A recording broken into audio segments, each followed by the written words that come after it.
Welcome back. Welcome back, all the students of class 8. So, in today's class, I'll be reading to you the another half of the first chapter, that is the lottery ticket. Okay, so let's get started with the chapter. The St. Martin summer is followed by cloudy and gloomy weather. It rains day and night. The trees weep, and the wind is damp and cold.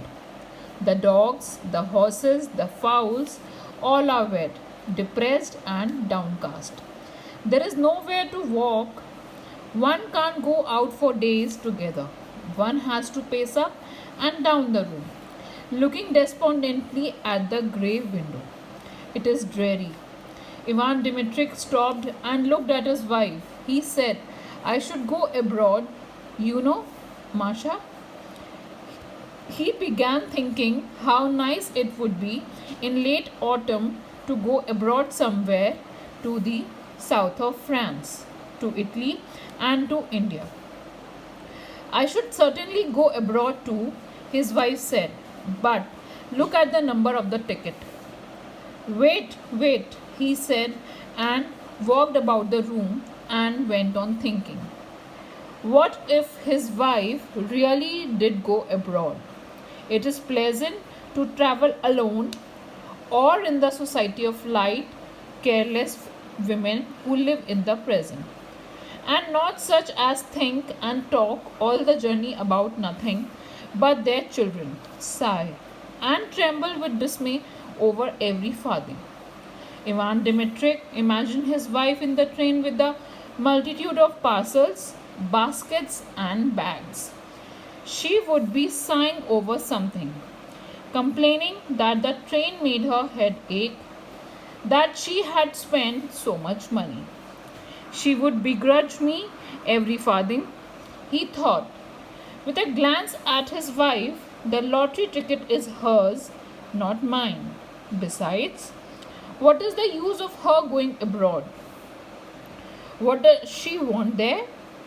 She would shut herself up in the hotel and not let me out of her sight. I know.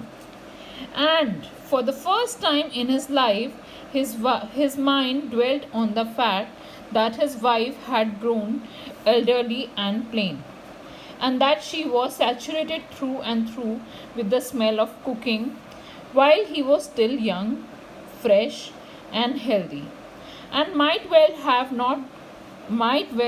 got married again. Of course, all that is silly nonsense, he thought.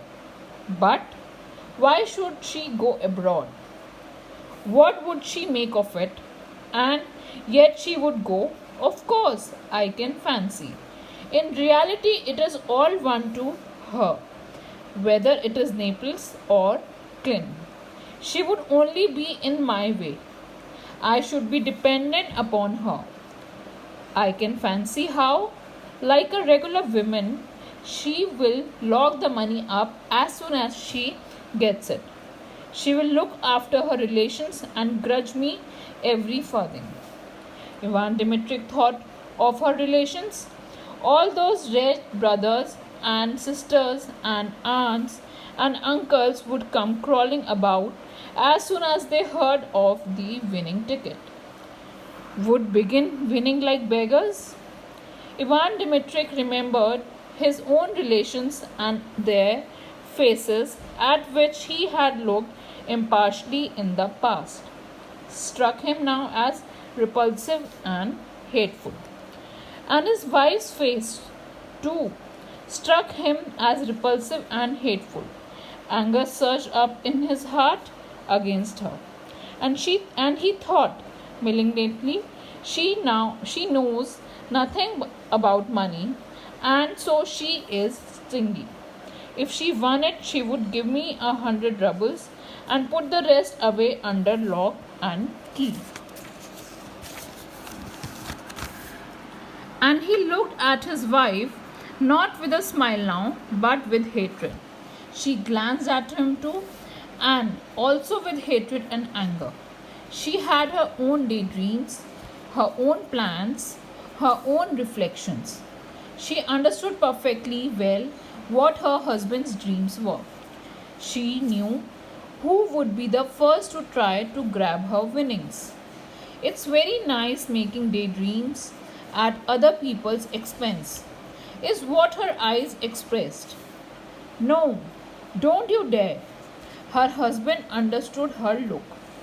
Hatred began stirring again in his breast, and in order to annoy his wife, he glanced quickly to spite her at the fourth page on the newspaper and read out triumphantly series 9499, number 46, not 26. Hatred and hope both disappeared at once, and it began immediately to seem to Ivan Dmitrich and his wife that their rooms were dark and small and low pitched, that the supper they had been eating was not doing them good, but lying heavy on their stomachs, that the evenings were long and wearisome. What the devil's the meaning of it? Said Ivan Dmitrich, beginning to be ill humored. Wherever one steps, there are bits of paper under one's feet, crumbs, husks. The rooms are never swept. One is simply forced to go out. Damnation took my soul entirely. I shall go and hang myself on the first aspen tree. Okay, so here we finish with the reading of the chapter. Again, your today's homework is to find out the difficult words of the second half of the chapter. Okay, so I hope that you'll all be writing together the difficult words in your notebook, and in the next class we shall be discussing the explanation of the chapter. Okay.